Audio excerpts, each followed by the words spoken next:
and welcome to World Insight Beijing on CCTV News. I'm your host, Tian Wei. On today's program, in search of fresh opportunities, China's top legislator Zhang Dejiang looks to strengthen ties with the Hong Kong Special Administrative Region as he attends the Belt and Road Summit and takes an inspection tour of the region. And more than a slap on the wrist, Google faces a record-breaking fine of billions of monopoly abuse in the World Wide Web as EU officials hit the final stages of a 7-year investigation. And we begin today's show with China's top legislator in Hong Kong. Chairman of the Standing Committee of the National People's Congress, Zhang Dejiang, is in the Hong Kong Special Administrative Region for a 3-day visit. This is the first visit by a central government since 2012, when then President Hu Jintao participated in the 15th anniversary celebrations of Hong Kong's return to China. On Wednesday, Zhang attended a Belt and Road Forum and met with political, business, and community leaders from Hong Kong. He gave a keynote speech at the forum, stressing the importance of Hong Kong in Beijing's national strategy. Seeing, listening, and speaking. With these 3 words, Zhang Dejiang, who touched down in Hong Kong on Tuesday, summed up his agenda for his 3-day inspection trip to the city. At the Belt and Road Forum, he delivered a keynote speech calling on Hong Kong to take full advantage of the opportunities created by the Belt and Road Initiative. The Chinese central government attaches great importance to Hong Kong and stability as well as its role in the national strategy. Hong Kong is China's most international city, home to headquarters of many multinational companies.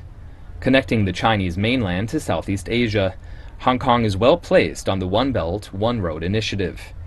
This can bring great business opportunities.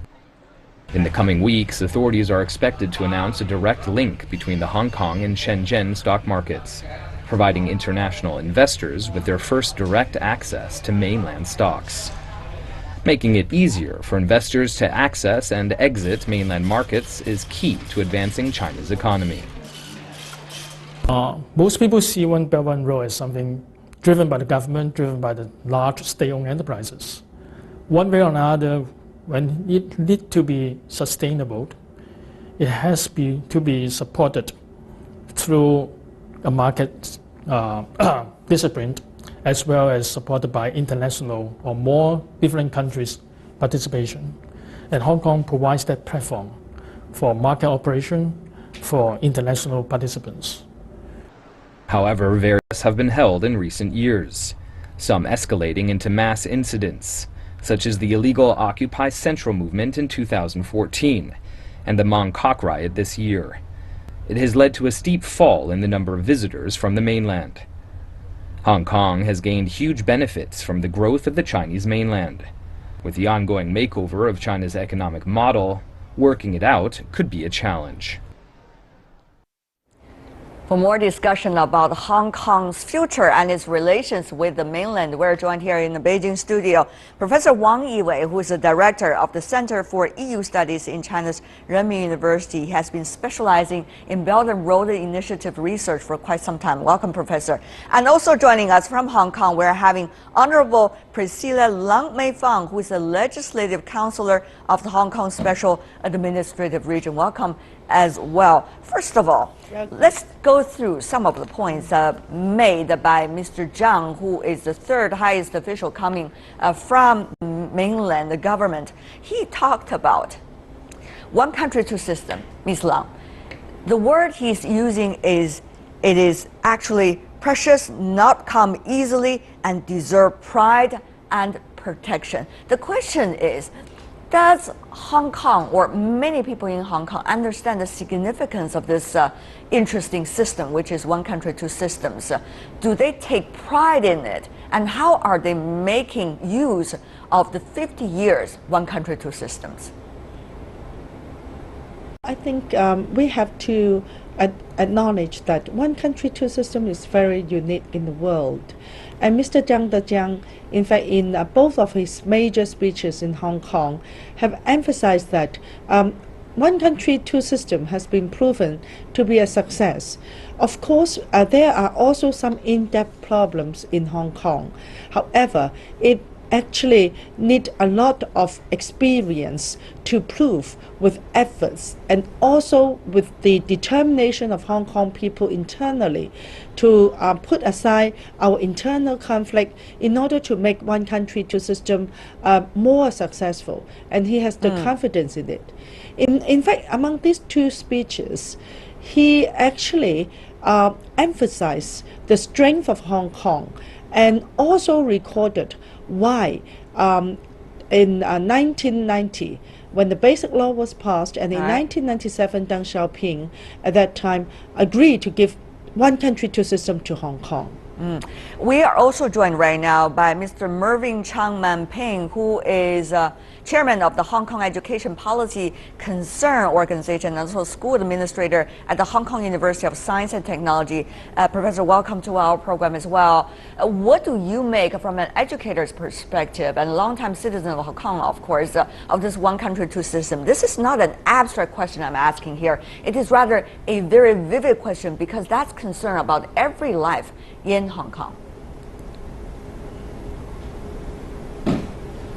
Yeah, that's the real situation. In fact, Hong Kong has benefited quite substantially from the innovative one country, two systems, because we can still retain our ongoing way of life, while at the same time we can rely on our motherland for development on different fronts.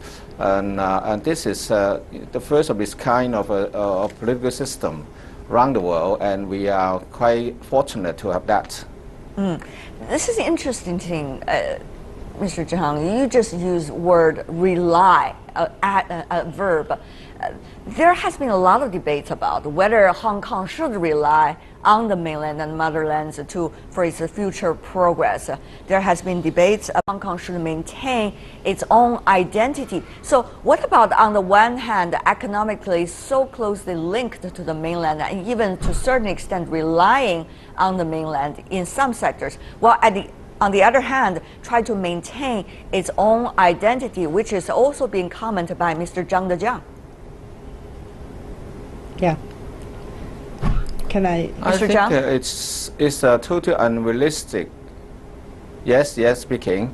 I think it's totally unrealistic to expect two things which are so closely related to be unrelated, because we benefit from being under the one country, two systems, that is with a very close relationship with mainland China. And well, in terms of economic development, we need China's support very much. And of course, at the same time, as the NPC chairman said today, we need to position ourselves correctly in a Belt and Road initiative. And then, well, if we want to have this kind of continuing prosperity and stability, we indeed would need to rely on China. So that's why having our own political identity is both unrealistic and at the same time impossible. Ms. Lang, what do you make of it? I mean, you are one member of the Legislative Council. You are dealing with this issue all the time. Is it a struggle, or actually it is a wonderful balance that Hong Kong needs to learn to do? Yeah, in fact, it is a really wrongful allegation to say that to mingle with our mainland together, go out to the neighboring trade as taking away the local characteristics of Hong Kong. I think it's a very wrongful characteristics. It's a very wrongful allegation also. In fact, I think one country, two system is very suitable for Hong Kong. And Zhang Dejiang has emphasized that our strength, like low tax, free port, as well as we are the biggest offshore renminbi center in the world.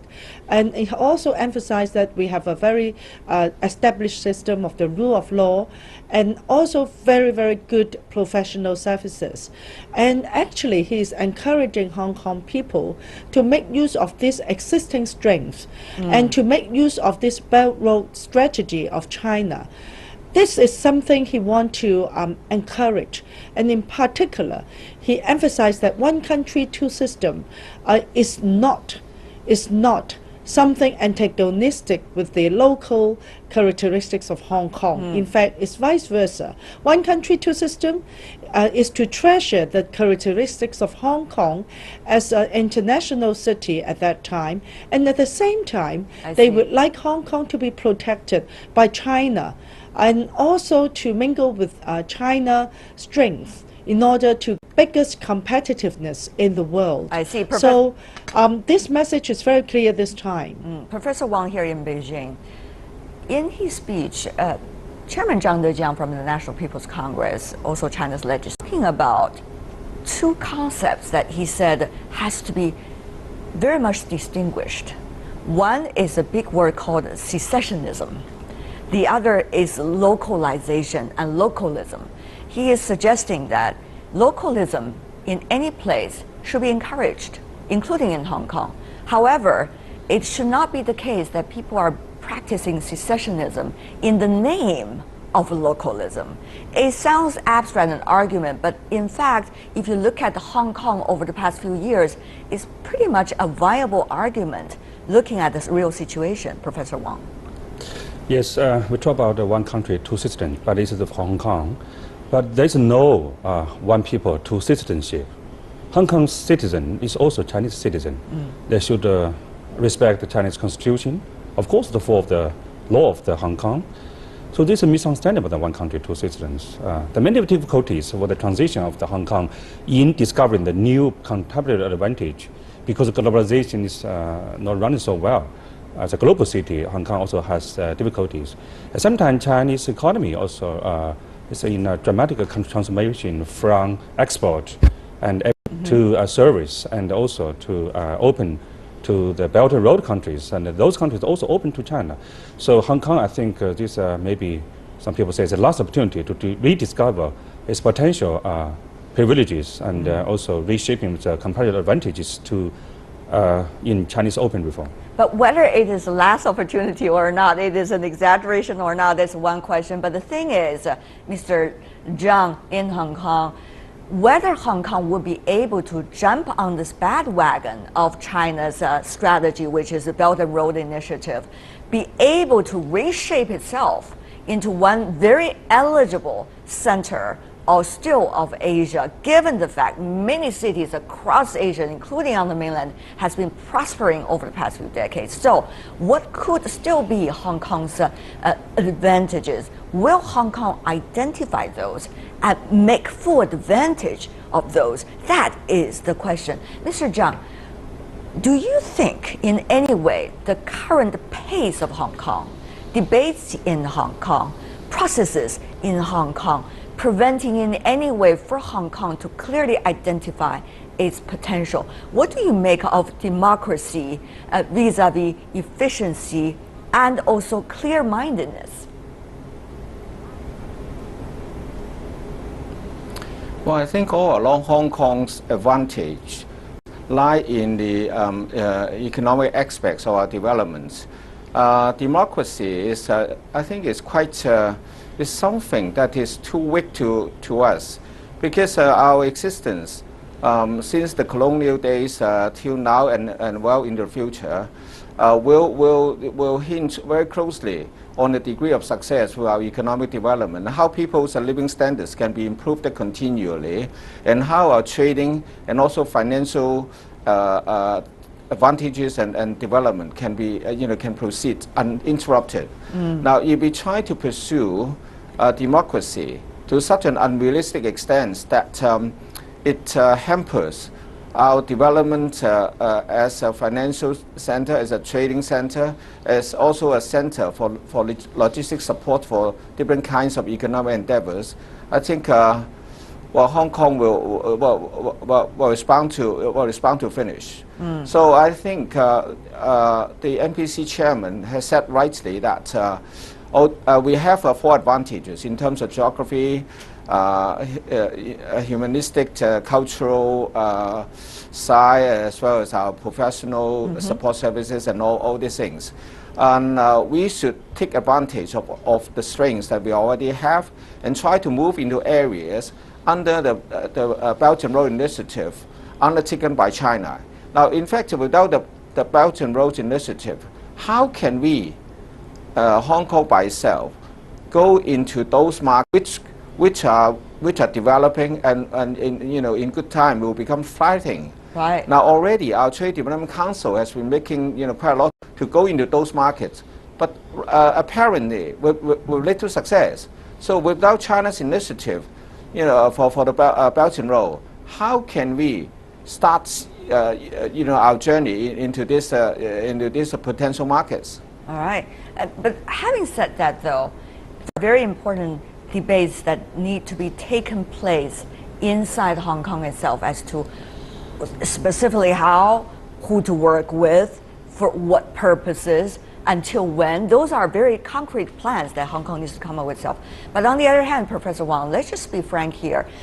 Belt and Road Initiative is still at this moment a blueprint, not necessarily all the details being lined up, even from the mainland government, the central government. So in that respect, how can Hong Kong play a bigger role? Is it mainly up to Hong Kong as to how they can come up with their own versions of the plan? Or is it mainly working with the central government to come up with their proportion? Well, who should take a proactive approach? Well, Hong Kong is Hong Kong's Hong Kong, China's Hong Kong, global Hong Kong. Belt and Road Initiative, in many eyes of the Europeans, that I learned from participation of this today's conference, China-Europe Party, high-level party forum. Most of them say that the Belt and Road Initiative probably one of the most greatest initiative in the world. That this is the last hope for Europe to seize the opportunity for the Euro-Asian mutual connectivities. So Europeans understand that. UK understands similar. As Hong Kong, I think its access the China and the Europe, of course, maybe similar to that kind of a conclusion.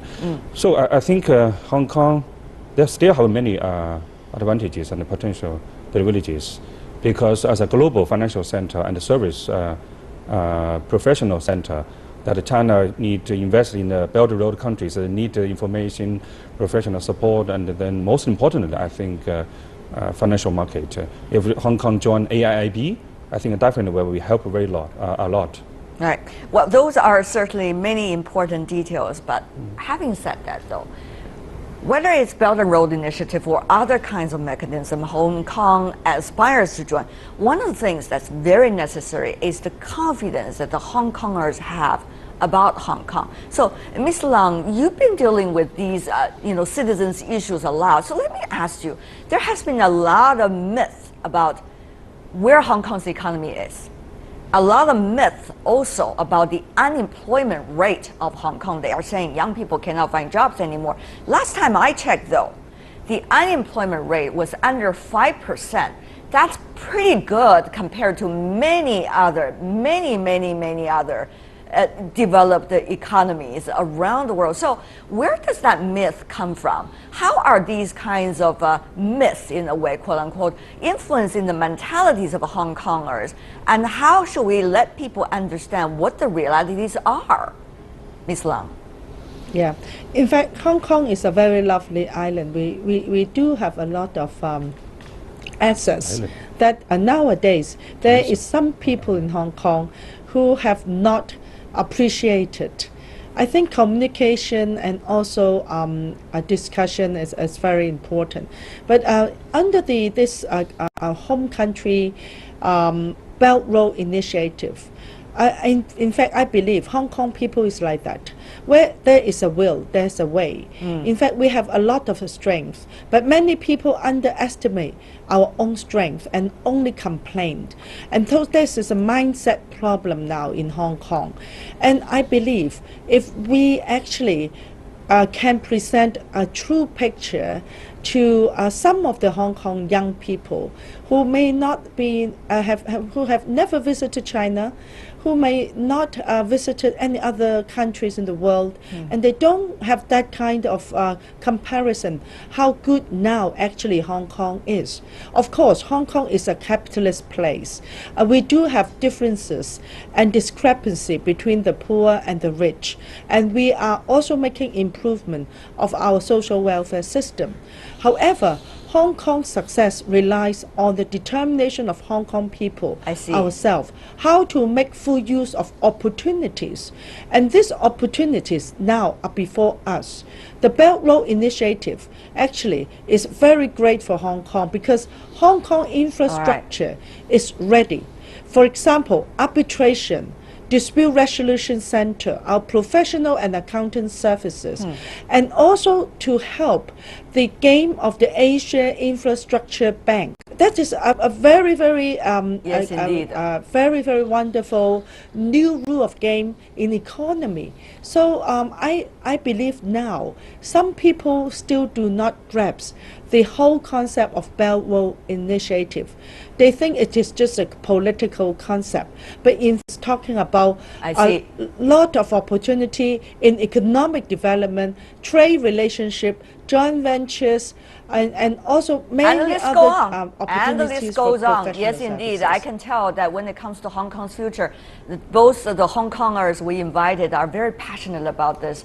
Talking about the Hong Kong's economy, there are other sides of it. For example, this number, let's take a look. Total number of visitors to Hong Kong was 10.9% lower in the first quarter of 2016 compared to a year earlier, largely because of a 15.1% drop in those from the mainland. So in a way, it is demonstrating how the relations have been between the mainland and also Hong Kong. Having said that, though, the question is how Hong Kong is likely to be more welcoming, more embracing of others, and where is it the Hong Kongers can-do spirit, Mr. Chang, that many around the world for decades have been very respectful about. The Hong Kong people do not talk much, and yet when it comes to actions, they are really the number one. So let's go to you, Mr. Chang. Once again, how to grasp that opportunity? What is urgently needed? Education, communication, real policies, the administration inside Hong Kong, what can they do? Or actually there has to be more interlinks between the mainland, the central government, and in Hong Kong. Mr. Chang, I know it's a long question, but I think it's very important that we are having some answers. Yeah, I think, well, in fact, the tourist industry in relation to visitors from China has not been excessively bad because over the Golden Week, which is just passed, in fact, we have a slight increase in the number of visitors coming from the mainland. Now, the problem is they are now spending less time and less money in Hong Kong, and that's the crux of the problem. All right. Now, what the Hong Kong government should do is to step up public education in relation to the Hong Kong public. That is, since Hong Kong has all along been an international city, we need to be more welcoming and receptive to visitors from all countries. Especially those that have a very close economic ties with Hong Kong. Now, and then we also need to work very closely with the China government as to how individual visitor scheme and those and those initiatives can be further improved. Well. Now, at the moment, we final we words. find I it guess we're difficult running for out of visitors time. coming, repeating their visit.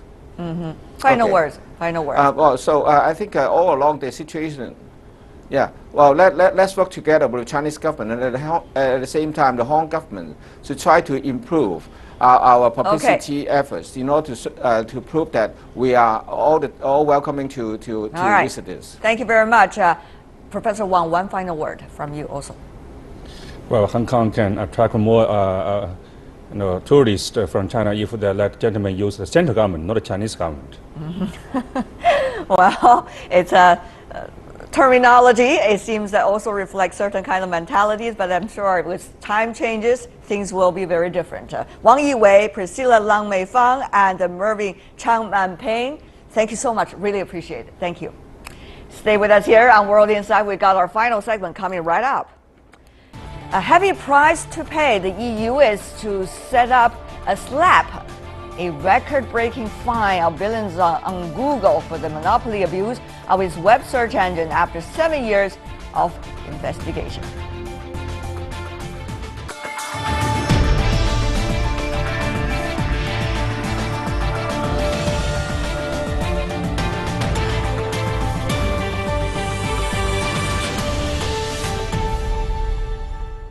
Welcome back. You're watching World Insight on CCTV News, coming to you live from Beijing.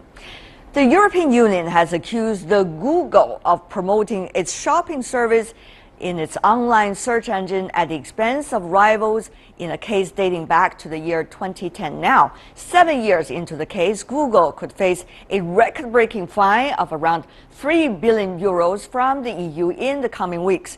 Inside sources suggest officials plan to announce the fine as early as next month, but the bill has not yet been finalized. The EU has also banned Google from continuing to manipulate search results to favor itself, as they say. Both the European Commission and Google have yet to respond to media reports on this. Paying the price. Google could be facing a record antitrust fine of about 3 billion euros from the European Commission for monopoly abuse of its search engine. The fine could be as high as 6.6 billion euros, which would be up to 10% of Google's revenue last year. That figure would easily surpass the European Commission's toughest antitrust punishment to date, a 1.1 billion euro fine levied on the microchip giant Intel. The Commission has been investigating the antitrust allegations made by Microsoft, TripAdvisor, and other parties since then. Last year, the EU officially sent Google a statement of objections on its shopping services to point out that the firm systematically favored its own products in general search result pages. Is an abuse of Google's dominant position in general search. My goal is to ensure that consumers and innovative companies can benefit from a competitive environment in Europe. The European Commission just opened a new front in the showdown with Google last month, sending out another statement of objections to Google. This time, the charges was against Google pre-installing its own applications and services in Android smartphones. The Competition Commissioner Margaret Vestager called it an abuse of Google's dominant position. Mrs. Vestager was very clear that being dominant in and of itself isn't a problem. It's an abuse of that dominance to the detriment of consumers that she's worried about.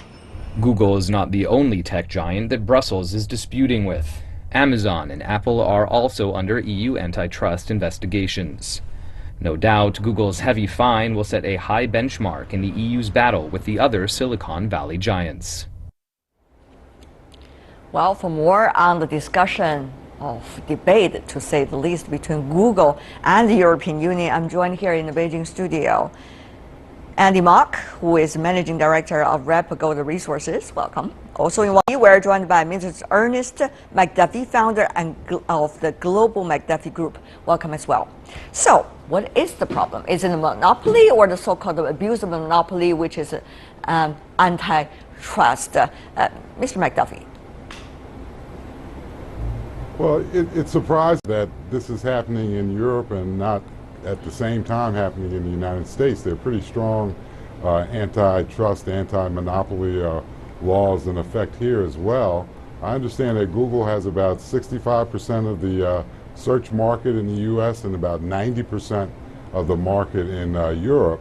And as your intro just indicated, it's not about just dominance, but abuse.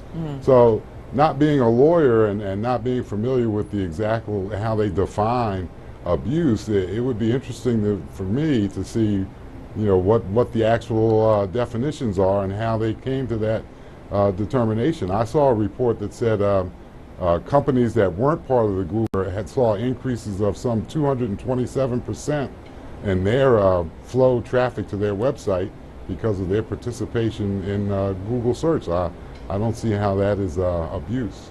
On the other hand, Mr. Mark, when you see the tremendous growth of tech companies, including Google, Apple, and many others. Of course, Apple slowed down a bit over the past few years. But look at that. Will this kind of speed be the concern for us, or actually what they call the abuse of the expansion? And how should we understand, quote unquote, the abuse? What terms as the abuse? Yeah, well, I think it's a great question. I mean, but it's an inherent contradiction, because any business, whether you're Google or Facebook or Apple, you're looking for market dominance so you can beat your competitors. And you want to do that because you can maximize profits. And so that's why companies exist. But you could still say the same thing about traditional Intel. Sure. But I think the difference is that in a lot of the internet sectors, they are prone to the end equilibrium state being a monopoly. So businesses that have strong network effects, so for example, Facebook is a social network, or telephone networks. If everyone's using, a certain telephone network, if you're not on it, it's not very valuable. And those lead to very high profits, and with the profits, I think the temptation to abuse that position. And this is where I think as a company like Google becomes increasingly vital as part of the information infrastructure, the critical infrastructure. Right. But the thing is becoming ever more complicated, because the legal framework at this moment regarding this new development in the so-called new industry is not necessarily that comprehensive. So to what extent can law be used in this regard, particularly given the nature of expansion of these new tech companies itself and their business models? It's an interesting question, isn't it, Ms. McDuffie? Yeah, absolutely. I think we've mentioned several times before on this program that technology always tends to be ahead of the legal system, regardless of where that legal system exists.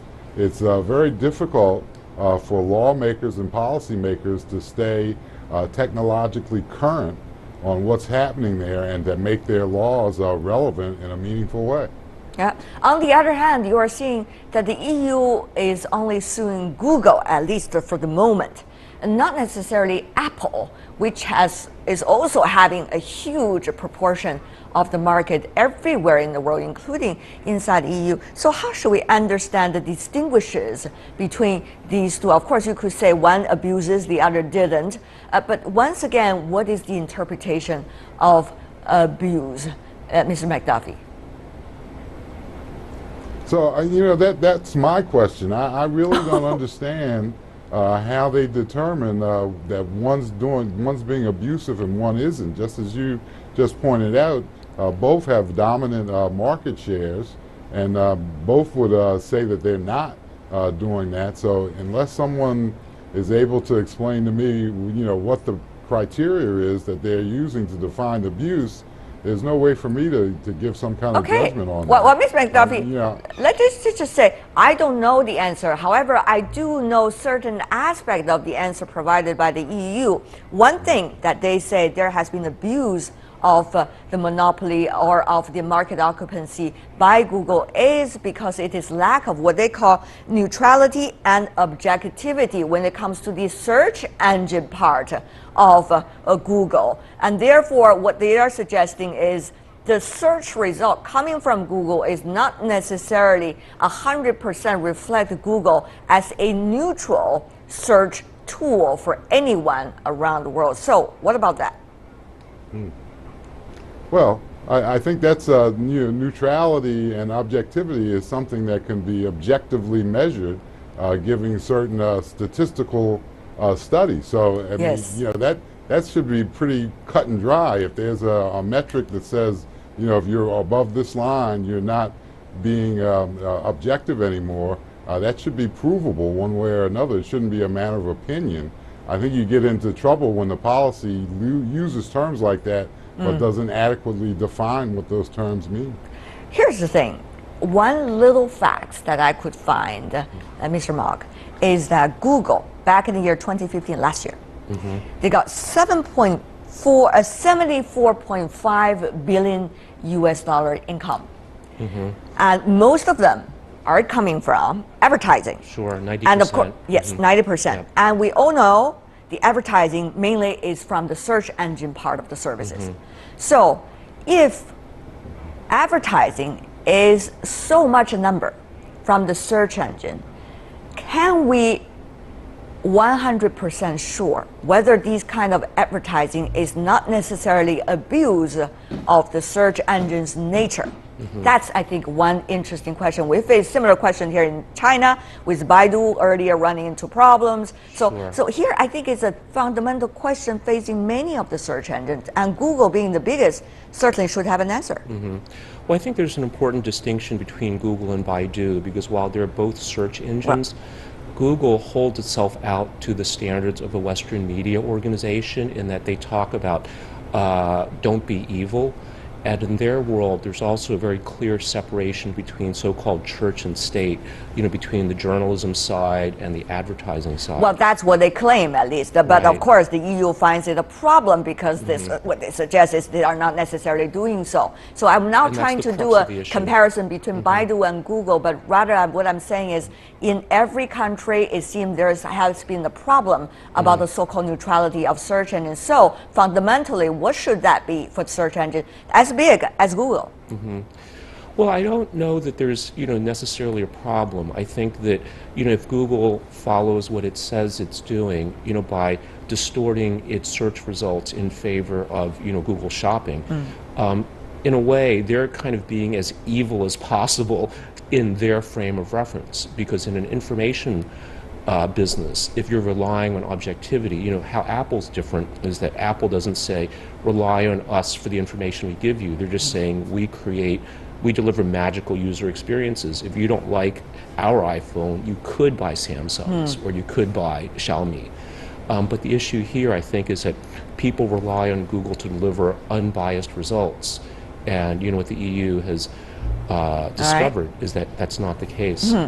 We probably should listen to some of those reasons coming from the EU side, why they made the accusation. Europe is signaling that a totally new approach to promoting competition and equity in data-driven markets is urgently needed with this case about Google. The EU Competition Commissioner stressed that through investigations on Google, they are aiming for a market that's allowing innovation. Look at the quote coming from the European Competition Commissioner. But considering Google is occupying already 90% of the market share inside EU, more than 65% inside the United States, will monopoly necessarily going to bring us monopoly also of innovation drive? And will that be a stimulus or rather an antagonist force against the innovation? Let's go to Mr. McDuffie here. So technology, works in the free marketplace of ideas. If a company comes up with an innovation that's superior to what Google's producing, Google's market share will be affected. Those customers who buy advertising space, they do extensive analysis of the results of their dollars spent on that, and have determined that they're getting the best ROI for their investment through Google. If some other company is able to demonstrate that they're better, I'm sure that the market will respond to that. So it's not like Google's got a gun out there to somebody's head saying you've got to buy ad space on my server. The market's determining that. Right? But Ms. McDuffie, what you're suggesting is the antitrust law is 100% as necessary, because what you're saying, the market will choose anyway. So it seems that what you're saying is if someone has something better than Google, well, the market will accept it 100% and immediately become the biggest company in the world. That's not likely to be the case.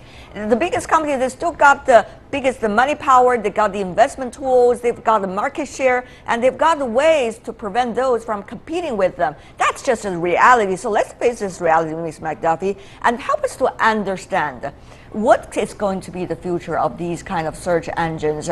Legally speaking, are they reaching a turning point that they really have to go self-examination and the societies have to be more scrutinized toward their business model? Mr. McDuffie.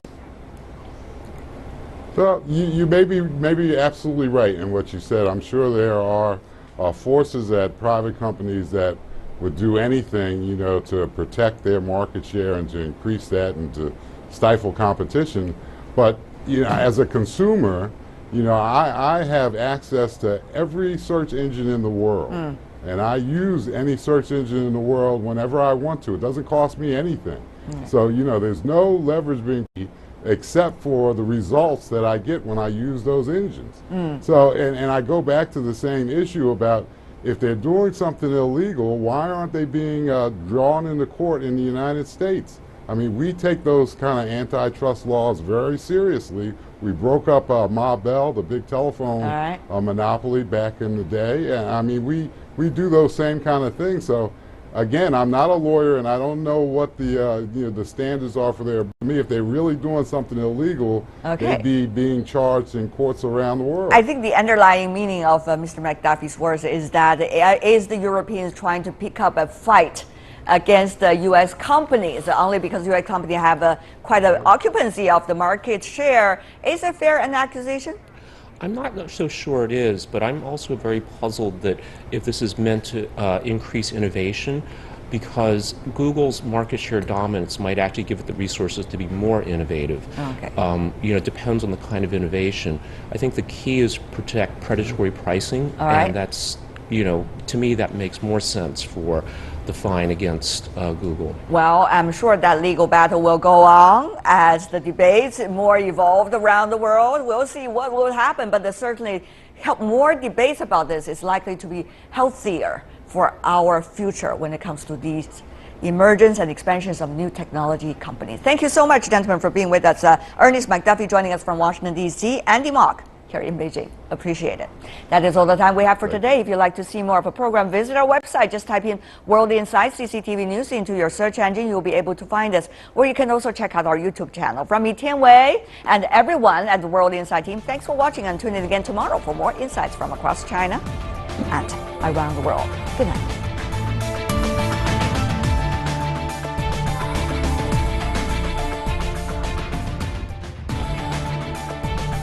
Tune in to World Insight on Friday for a discussion on Taiwan's change of leadership to Tsai Ing-wen. Tsai has pledged to keep the peace, but will it be the case?